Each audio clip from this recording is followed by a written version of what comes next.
Senador Jinggoy Estrada sinampahan na ng kasong plunder at graft sa Sandigan Bayan. Reklamong obstruction of justice laban kay Senador Robin Padilla isinampa ng CIDG sa Department of Justice. Huli Cam, Barangay Kagawad sa Kalasyaw, Pangasinan, pinagbabaril sa loob ng barangay hall.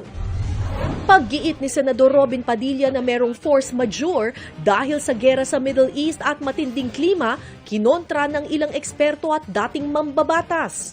Simpleng tanong, yun bang gera sa Middle East nakakapigil sa isang senador na mag-attend ng session in person? Hindi naman hindi walang relasyon yun. Ika-5 bangkay nakuha mula sa gumuhong gusali sa Angeles, Pampanga. Retrieval Operation Pahirapan. Exclusive, 2 umano'y bugaw na inaresto sa Quezon City, parehong 14 anyos lamang. Taga kami? NBI ha? Upo muna kayo. May Yung pera. operation tayo ngayon. Asan yung pera? Matitinding buhos ng ulan gaya ng naranasan kaninang madaling araw sa Metro Manila, hudyat na nga ba ng pag-uumpisa ng tag-ulan? Pagkatapos ng 2 linggong bakasyon sa Hawaii, Andrea Torres balik trabaho na para sa upcoming serye na Code Gray.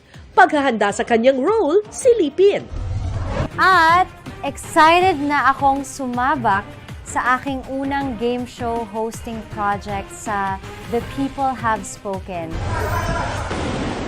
This is Philippine culture.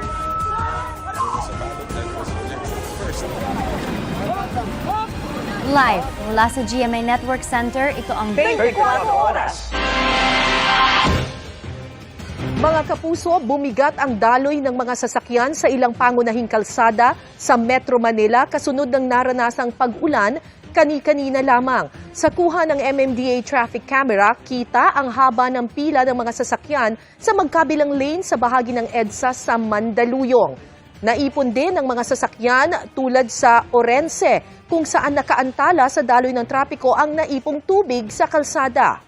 Bukod sa EDSA, traffic din sa bahagi ng Kalayaan at Commonwealth Avenue sa Quezon City. Magandang gabi, Luzon, Visayas at Mindanao.